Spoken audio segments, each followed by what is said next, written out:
Every married couple has conflict. How a couple handles conflict can make or break a marriage. In this show, we begin to learn how to manage conflict in marriage. Stay with us. We will be right back.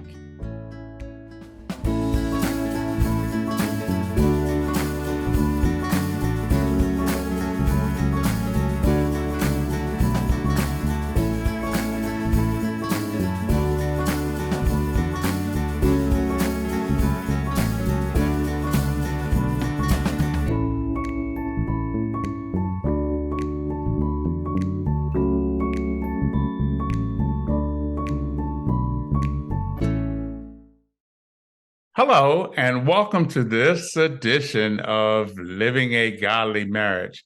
And tonight we'll start talking about a topic that's important and affects all of us, and that's how to manage conflict in marriage. I'm Melvin. And I'm Voncille Greene. And we welcome you to this show.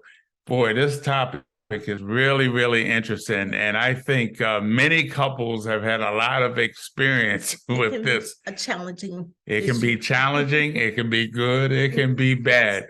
So let's go ahead and get started.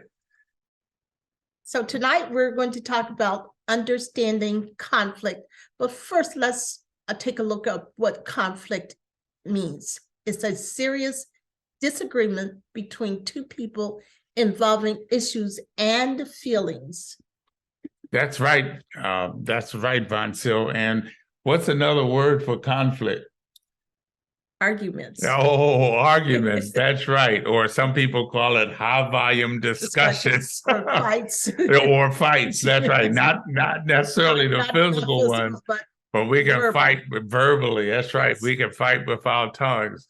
But needless to say, there's conflict in every marriage, right? Yes. So let's take a look at the definition of conflict. Yes. One more time. The definition is a serious disagreement between two people involving issues and feelings. And I think what's important about that definition also is that it deals with not just the issue, but how people feel.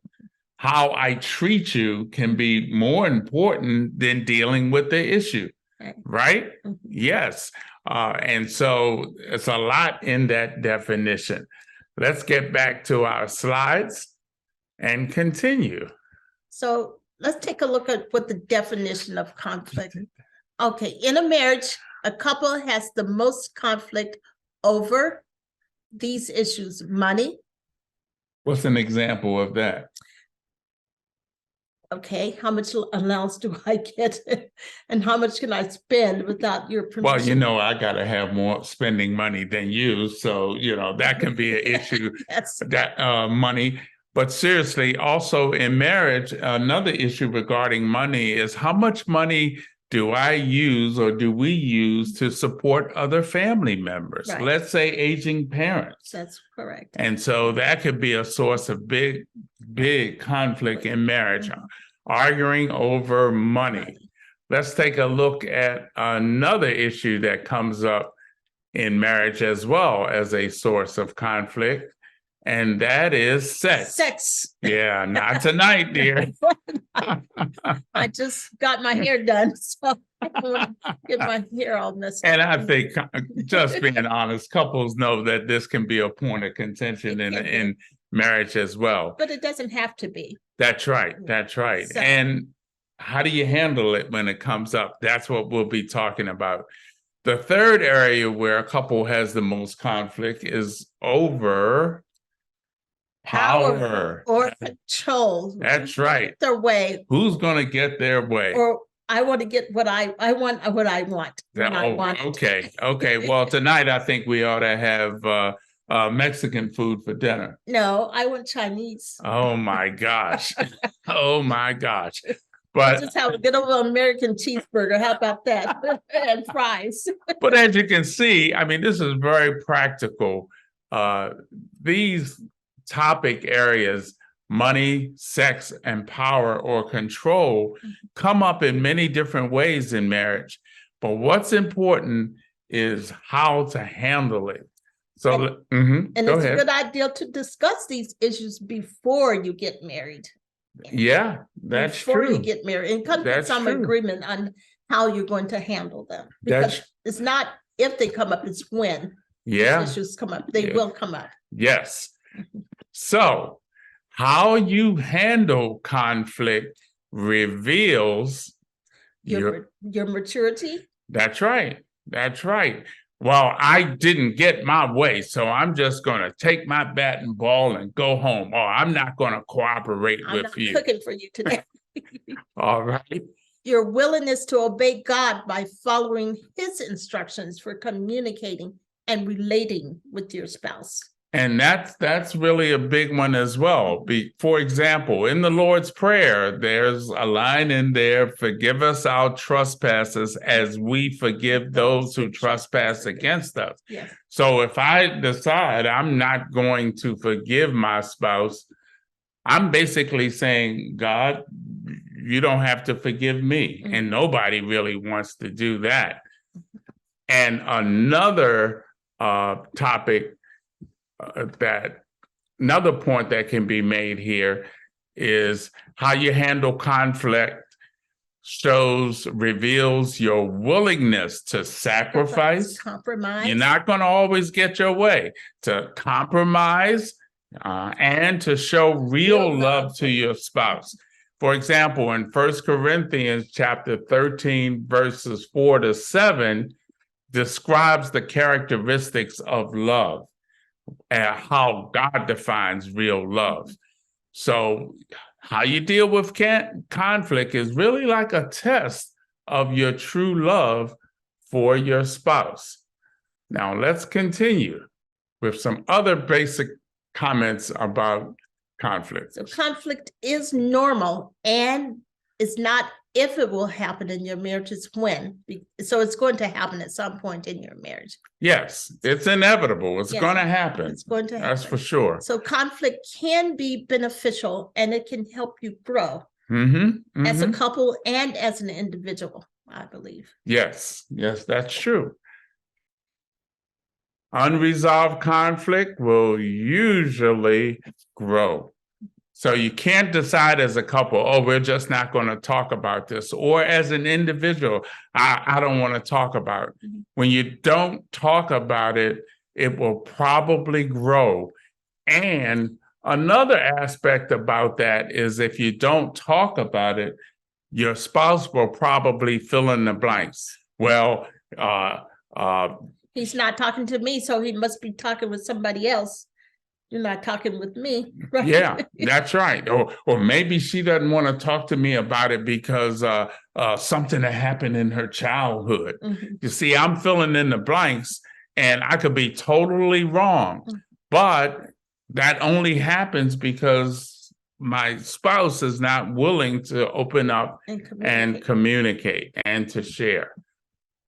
Another point about conflict is some conflicts cannot be resolved, but an agreement or understanding can be reached. For example, I love Chinese food. My husband does not.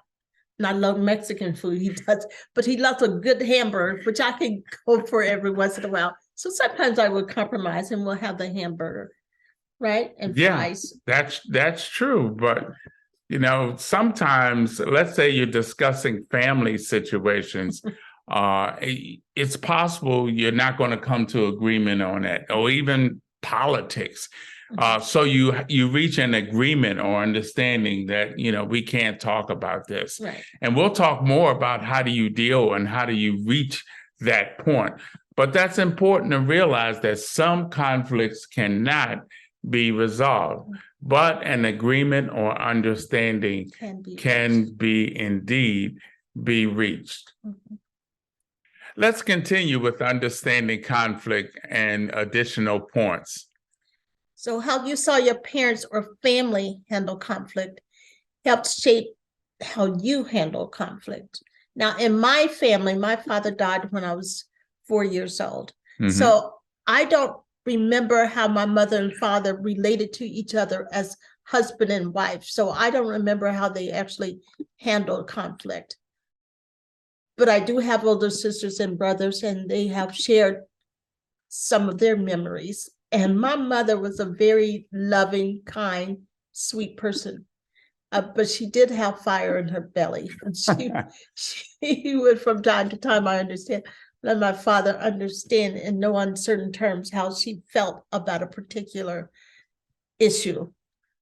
And that's important because as you were growing up, did you see your parents actually physically fight to resolve conflict? Oh. Did they curse each other out? But the point we're making is how you saw not just your parents, but how your family handle conflict helps to shape how you handle conflict. That upbringing influenced how you tend to handle conflict. Another point is your personality influences how you handle conflict. And people handle conflict differently, and it's based on personality at times. And how you manage conflict by being willing to change. Oh, this is a big one. If you are going to really handle conflict successfully, you must be willing to change. So if Voncille brings up something to me, I need to hear her and be willing to change my behavior, what I say, what I do, or my attitude. Continuing. Learn to manage conflict or it will manage you. Oh. And if I may say, in my first marriage, if it's okay if I talk about that a little bit. Sure. I was not a good person at managing conflict. First of all, I didn't know how to manage conflict. So when we would have a disagreement about something, I would be the one who would most likely hit below the belt in our conversations, because I actually did not know how to argue with the person. So I would get frustrated and I would say something or do something that was inappropriate, and I would hit, like I said, below the belt quite frequently. Right. In that marriage. I think I do a lot better in our Yes, she marriage. does. And I've learned a lot. You've learned Yes, from your mistakes, definitely. And so have I. And that's why we handle conflict better now. Okay, let's get into a interesting topic regarding conflict. And that, let me share the screen. And let's talk about managing your bank account. Now you say, why would you talk about that? Well, stay with me. This is really important. In managing a bank account, there are two types of transactions. And what are they, Voncille? Deposits and withdrawals. That's right. That's right. And what's the bottom line is, what's the goal in managing your bank account? Well, you want to have more deposits than withdrawals. You want to have a positive balance. That's for sure. That's for sure. Well, your spouse have what I call a love account. Yes. In that love account, you can make deposits, or you can have what? Withdrawals. That's right. You can make deposit into your spouse's love account, and we'll talk about how to do that. Or you can make withdrawals from your spouse's love account. What's important is, what is the balance in your spouse's love account at any time? So let's look at how you can make deposits, then we'll look at how you can make withdrawals. Now, my husband is very good. First thing in the morning, when I first wake up, he calls me beautiful. Now, I know good and well, when I first wake up in the morning, I'm not beautiful, but he makes me feel beautiful. And he calls me beautiful, and I feel beautiful. That's a definite positive deposit in the. And that's an example of a compliment. Yes. So you can compliment your spouse in what they said. Okay, like what you just did. You say, I say you're beautiful, which I do. Good morning, beautiful. Yes, you do. What they did, you know, if they did something that was thoughtful or helpful. Coffee. Yeah. What they did, their attitude, their commitment to work through to resolve the conflict, or their commitment to the marriage.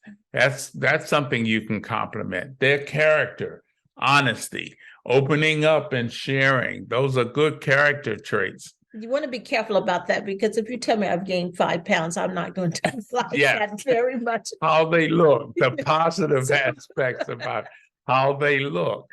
Okay, that's something you can compliment Yes. as well. And being a good spouse or parent. So if you see improvement, if they're working on things, especially if you've talked to them and about something that irritates you or bother you, or maybe they're a parent. And so you want to compliment them on that as well.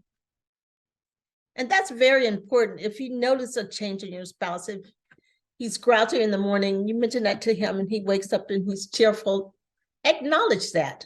Let him know, honey, I've noticed that you're more cheerful in the morning. Right. And not as grouchy as you used to be. All right, continuing and making. I'm not saying that you're grouchy in the morning. Continuing and making deposits, you can also try to meet their needs or wants. That's an important way of making a deposit. And trying to understand instead of judging your spouse. That's right. Instead of judge. That's right. Judging. So just because they see things differently or feel things differently than you, don't judge them. Just try to understand them.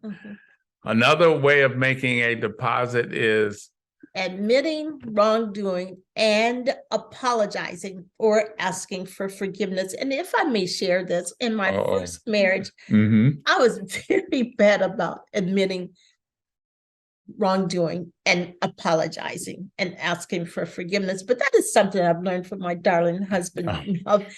He's taught me how to apologize. Yeah, and we both do it. I mean, we both do it. Not that I do a lot of things wrong, but, but okay. when I do, I now apologize. Thank you, dear. Another way of making a deposit in your spouse's love account is respecting their viewpoint or opinion. You may not always agree, but you can respect that they have a right to their viewpoint or opinion. Yes, and they could easily see things differently than you do. Respect that viewpoint and respond to their feelings. Have empathy for your spouse. That's right. Feel what they're feeling. That's really important. Another way of making a deposit. Be willing to open up and share. That's right. What are your dreams? What are your fears? Be willing to open up and share those things. And getting their input to make family decisions. If you're going to buy new furniture, for example, don't go out and just buy the furniture. Get your spouse's opinion about it. That's right. Yeah. Especially if you're spending way more than you should. Yes. In fact, some people say that's why I didn't ask him. Yeah, that's true. And that just escalates do something like that. That just escalates the conflict. It does. Another way of making a deposit is to listen and encourage your spouse. Right. And husbands, men, let me just share. Sometimes they just want you to listen and empathize with them instead of trying to fix it. Not fix it. Just listen and encourage them. But husbands, if your wife asks you if she's gained weight, don't say yes. Just say, honey, you look as good as you always look. All right. Don't say yes, you gained weight. That's a game changer. Another way of making a deposit is being willing to work through the conflict. Honey, I know we don't see eye to eye on this, but I'm confident we'll be able to work through this and reach an agreement or understanding. Supporting your spouse is another way of making a deposit. For example, maybe Voncille wants to apply for a new job, but she's not sure if she's ready for it. You know, a little encouragement and support from me. Honey, I know you'll be able to do this and I'm willing to help you. Okay, supporting and loving them the way they prefer. People have different love languages. Yes. And you know what? We're going to have to do a couple shows on that. Yeah, I think that would be good. Because people prefer to be loved in different ways. And we usually relate to other people according to our love language.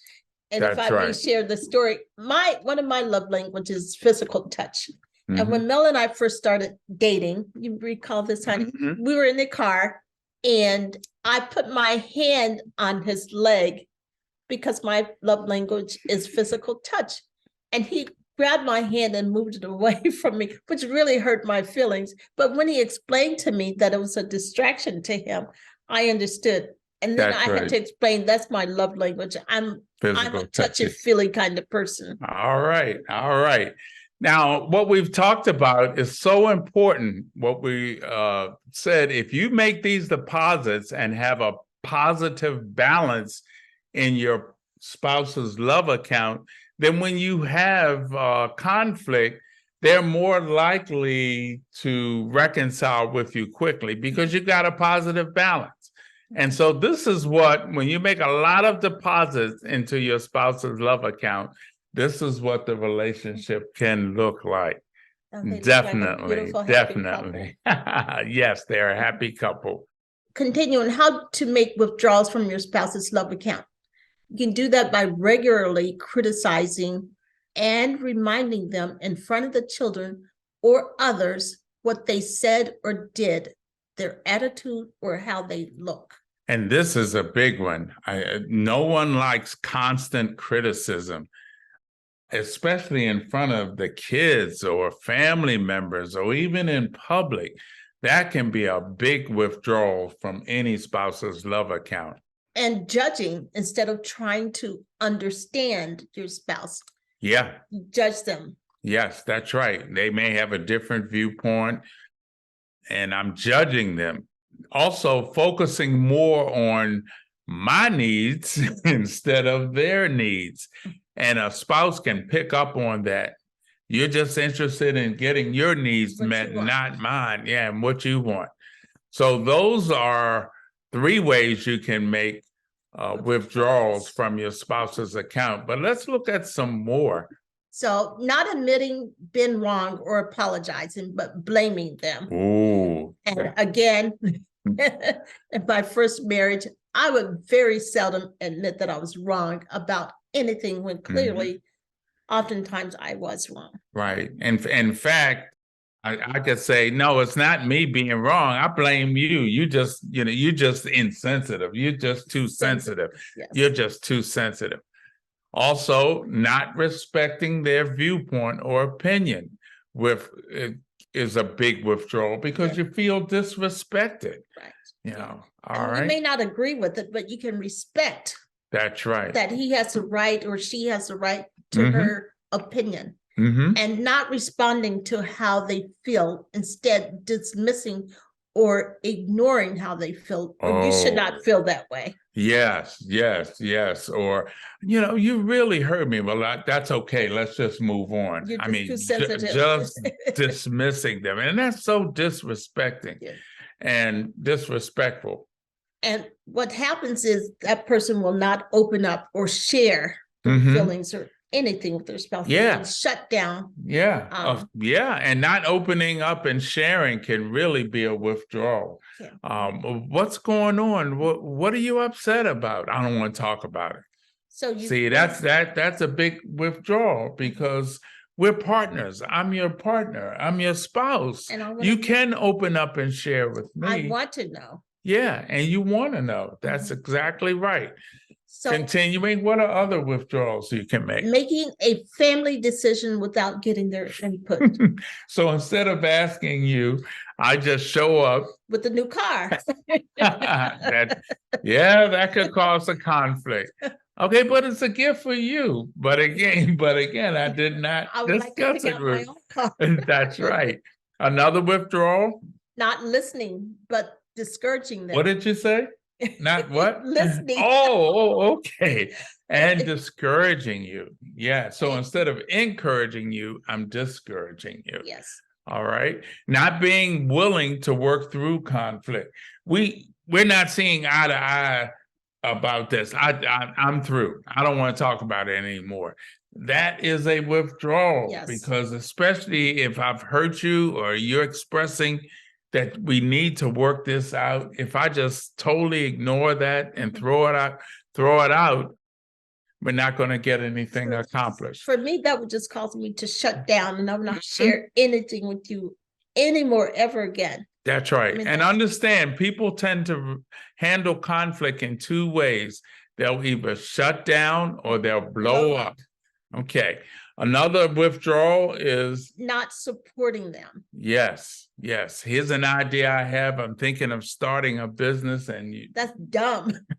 That's a dumb idea. Okay, so not supporting them. Also not loving them the way they prefer. We've talked about the love language, and we're going to do a couple shows on that in the future. But people prefer to be loved differently. As Voncille said earlier, physical touch is my primary. Yes, it's her primary love language. And there are 4 other love languages. Mine is words of affirmation. So if compliments really turn me on and really is a way that she can show love to me. All right. So we've talked about these deposits and withdrawals. Okay, so in coming down the home stretch here, here's what it looks like if there are not enough withdrawals. And this really looks bad. And look at this couple.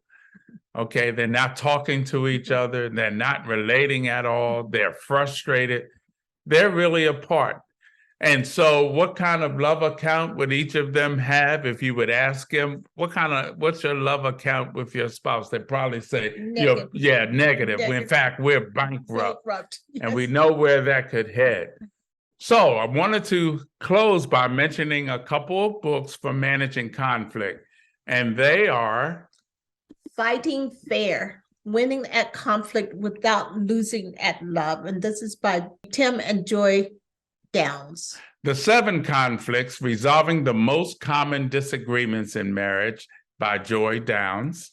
And Love and Respect, the love she most desires, the respect he desperately needs. Yes. As we close the show, we just wanted to share managing conflict. You must learn to manage conflict or it will manage you. We'll see you at the next show as we continue to give you tips on how to manage conflict. So we conclude by saying, living a godly marriage is the best marriage. Love you too. Bye-bye. Joining in.